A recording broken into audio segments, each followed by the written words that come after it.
স্বাগত ডিবিসি দেশের সংবাদে আপনাদের সাথে আছি অর্কমিত্রা তরফদার। এবার জানাবো খবরের বিস্তারিত। বরিশালে আয়োজিত জাতীয় নাগরিক পার্টির মতবিনিময় শেষে দুই পক্ষের মধ্যে হাতাহাতির ঘটনা ঘটেছে। এ সময় আধা ঘন্টার বেশি সময় আটকে থাকতে হয় দলের আহ্বায়ক নাহিদ ইসলামকে। বৃহস্পতিবার রাত ৮টার দিকে এই ঘটনা ঘটে। বৈষম্য বিরোধী আন্দোলনের কয়েকজন নতুন কমিটির দাবিতে বরিশাল ক্লাবের প্রধান ফটক আটকে বিক্ষোভ করেন। একই সাথে যারা দুর্নীতিতে জড়িত তাদের বহিষ্কারের দাবি জানান। এই সমস্যার সমাধান না করে নাহিদ ইসলামকে বের হতে দেওয়া হবে না স্লোগান দেন বিক্ষুব্ধরা। এক পর্যায়ে আরেক পক্ষ তাদের সরে যেতে বললে দুই গ্রুপের মধ্যে হাতাহাতির ঘটনা ঘটে। আধা ঘন্টা সেখানে আটকে থাকতে হয় নাহিদ ইসলামকে। পরবর্তীতে সমস্যার সমাধানের আশ্বাস দিলে তার গাড়ি ছেড়ে দেওয়া হয়। সুনামগঞ্জে বোরো মৌসুমে বৃষ্টিপাত না হওয়ায় শুকিয়ে ফেটে যাচ্ছে হাওরের অনেক জমি। এতে পানির অভাবে ফসল উৎপাদন কম হওয়ায় আশঙ্কা হাওর পাড়ের কৃষকদের। বৃষ্টির জন্য গ্রামে গ্রামে হচ্ছে বিশেষ মোনাজাত। তবে খরায় এখনও কোনো ক্ষতি না হলেও বৃষ্টির অভাবে ধানের চিটা হওয়ার শঙ্কা আছে বলে জানাচ্ছে কৃষি বিভাগ। বোরো মৌসুমে এখনও বৃষ্টিপাত না হওয়ায় হাওরের কৃষকদের মেশিন নিয়ে এমন ব্যস্ততা। বৃষ্টির পানি নেই, তবে সেচের পানি পেয়ে প্রাণ ফিরেছে ধান গাছে। এ অবস্থা আরও কিছুদিন চলমান থাকলে বোরো উৎপাদন ব্যাহত হওয়ার শঙ্কা কৃষকদের। বৃষ্টি চেয়ে গ্রামের মাঠে বিশেষ মোনাজাত করেছেন অনেকে। ক্ষেতগুলো ফেটে গেছে, এরপরে ধান ক্ষেতগুলা লাল হয়ে গেছে।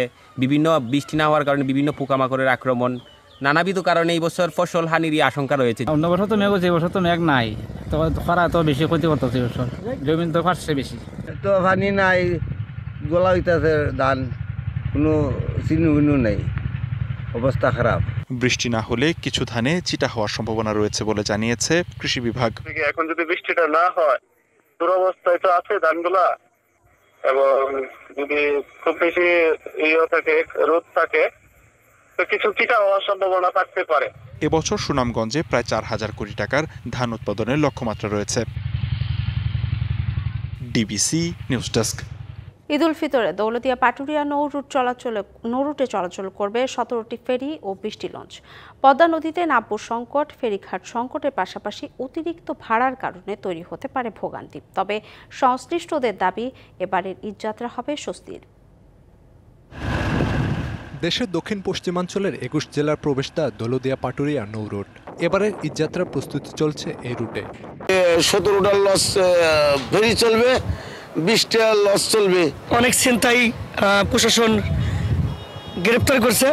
যাত্রা নির্বিঘ্ন করতে এরই মধ্যে ফেরিঘাট এলাকা থেকে গ্রেপ্তার করা হয়েছে চুরি ছিনতাই মামলার সাথে জড়িত থাকা বেশ কয়েকজনকে। একই সাথে প্রশাসনের সঠিক নজরদারি প্রত্যাশা করছেন সবাই। প্রতিবার আমরা আশ্বাস পেয়ে থাকি যে ভাড়া কমানো হবে, ভাড়া বৃদ্ধি পাবে না, ভাড়া স্বাভাবিক থাকবে, কিন্তু এগুলো হয় না। ঈদের সামনে ডাবল টাকা ভাড়া, ৫০০ টাকা ১,০০০, কষ্ট না? ঈদের ভিতর যানজট জানি না হয়, গাড়ি ঘোড়া জানি ভাড়াটা একটু কম হয়। দৌলতদিয়ার ৩টি ঘাটে ১৭টি ফেরি দিয়ে ঈদে ঘরমুখ যাত্রী ও যানবাহন পারাপার করবে বিআইডব্লিউটিসি কর্তৃপক্ষ।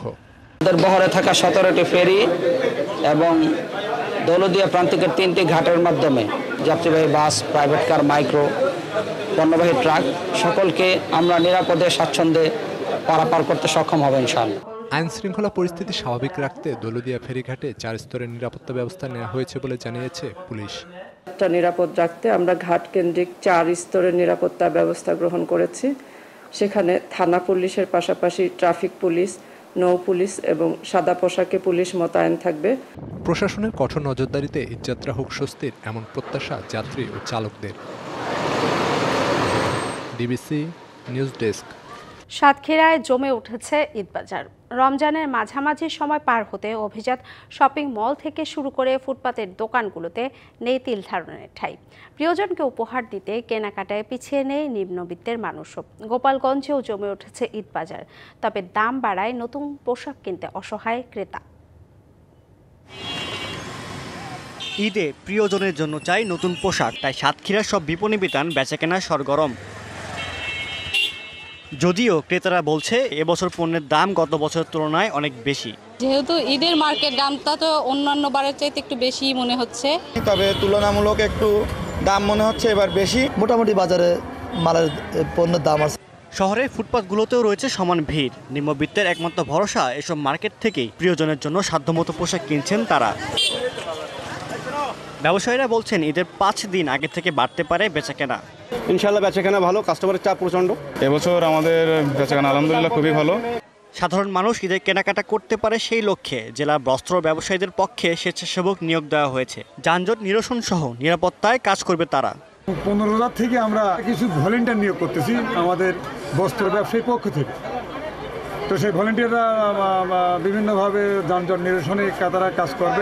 এদিকে গোপালগঞ্জে বিপণী বিতানগুলোতে মেয়েদের পছন্দের তালিকায় সারারা, গাররা, পাকিস্তানি ও নায়রা ড্রেস, আর ছেলেদের পছন্দের শীর্ষে সিকোয়েন্সের পাঞ্জাবি, গেঞ্জি, শার্ট ও প্যান্ট। মেয়ের জন্য কিনেছি, ছেলের জন্য কিনেছি, মার জন্য কাপড় কিনেছি। আমি কেনাকাটা করলাম হচ্ছে বাচ্চাদের কাপড় চোপড়, এই প্যান্ট, শার্ট, জুতো টাইপের এ জাতীয় কিছু। আমি আমার ছেলেদের এবং আমার পরিবারের পরিজনকে নিয়ে এবার ইজির শোরুমের সমস্ত পোশাকাদি আমি কিনেছি। সামনে বেচাকেনা আরো বাড়ার আশা বিক্রেতাদের। কিছু সপ্তাহে কাস্টমার ছিল না, এখন দেখা যাচ্ছে হাতে গোনা কিছু কাস্টমার ঢুকছে। আর কিনা বেচা আপনার আশা করি সামনে অনেকটা আরো ভালো হবে। নিরাপদ ও স্বস্তির ঈদ বাজার চাইছেন ক্রেতা বিক্রেতা সবাই। সাদ ইসলাম শামস, ডিবিসি নিউজ ডেস্ক। লাগামহীন স্বর্ণের দামে ঈদেও এবার মাদারীপুরে তেমন বেচাকেনা নেই। এতে যেমন ক্রেতা সংকট পড়েছে স্বর্ণ ব্যবসায়ীরা, তেমনি সাধ্যের মধ্যে স্বাদ মেটাতে না পেরে অনেকেই ঝুঁকছেন সিটি গোল্ডের দিকে। কাজ না থাকায় অলস সময় পার করছেন স্বর্ণশিল্পী, শ্রমিক ও কর্মচারীরা। এ অবস্থায় স্বর্ণশিল্পকে টিকিয়ে রাখতে সরকারি প্রণোদনা ও নিরাপত্তার দাবি জানিয়েছেন ব্যবসায়ী নেতারা। স্বাদ ও সাধ্যের মধ্যে ঈদে অনেকেরই চাহিদা থাকে স্বর্ণালংকারের। ক্রেতাদের পদচারণায় মুখর থাকে মাদারীপুর শহরের পুরান বাজারের সবচেয়ে বড় স্বর্ণকার পট্টি। কিন্তু এবার চিত্র ভিন্ন। সেখানে কেবলই শুনশান নীরবতা। স্বর্ণালংকারের উচ্চ মূল্যে অধিকাংশ দোকানে ক্রেতার সংকটে ভাটা পড়েছে বিক্রিতে। বিক্রেতারা বলছেন, এক বছরে বিক্রি নেমেছে অর্ধেকেরও অনেক নিচে। পূর্বপুরুষের ব্যবসা টিকিয়ে রাখাই কষ্টসাধ্য হয়ে দাঁড়িয়েছে।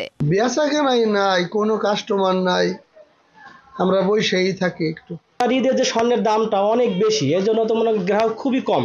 ব্যস্ততা না থাকায় বেশিরভাগ সময় অলস কাটাচ্ছেন স্বর্ণশিল্পী, শ্রমিক, কর্মচারীরা। অনেকে যাচ্ছেন অন্য পেশায়। বর্তমানে স্বর্ণের দাম বাড়ায় আমাদের কাজকর্ম কমে গেছে। আমাদের যে পরিস্থিতি খুব খারাপ অবস্থা চলতেছে। দাম অস্বাভাবিকভাবে বৃদ্ধির কারণে ইচ্ছে থাকলেও স্বর্ণের গহনা কিনতে পারছেন না অনেকে। বিকল্প হিসেবে ঝুঁকছেন সিটি গোল্ডের দিকে। স্বর্ণের যে দাম, কেনাকাটা করতে অনেক কষ্ট হয়ে যাচ্ছে। আগে যেমন স্বর্ণের অনেক দাম কম ছিল, এখন একটা টপ কিনেছে তাতে 10,000 টাকা নিয়ে গেছে। মানুষ কিনতে পারতেছে না, সব এমনিতে স্বর্ণের দিকে ঝুঁক বাড়তেছে। স্বর্ণ শিল্পকে টিকিয়ে রাখতে প্রণোদনার পাশাপাশি নিরাপত্তা জোরদারের দাবি ব্যবসায়ী নেতাদের। বিশ্ববাজারে তো দুর্গতি স্বর্ণের বাজার, যার জন্য ক্রেতা কমিয়ে গেছে। ইমিটেশনের উপরই বেশি মানুষটা ঝুঁকছে বেশি। আর আমাদের সরকারের কাছে দাবি যে ভ্যাট ট্যাক্সটা যেন আমাদের একটু কমায় আর নিরাপত্তা যেন আমাদের একটু জোরদার করে। মাদারীপুরের 5 উপজেলায় 350 স্বর্ণের দোকান রয়েছে। সেখানে কর্মরত রয়েছে 3,000-এর বেশি শ্রমিক কর্মচারী। DBC news desk. সদিচ্ছা আর রুচি থাকলে আবর্জনাতেও ফোটানো যায় ফুল, তেমনটি করে দেখালো পাবনার সড়ক ও জনপথ বিভাগ। তাদের উদ্যোগে রঙিন ফুলের অপরূপ সাজে সেজেছে উত্তর দক্ষিণাঞ্চলের সংযোগস্থল পাবনার দাসুরিয়া মহাসড়ক গোলচত্বর, যেখানে আগে ছিল আবর্জনা স্তূপ।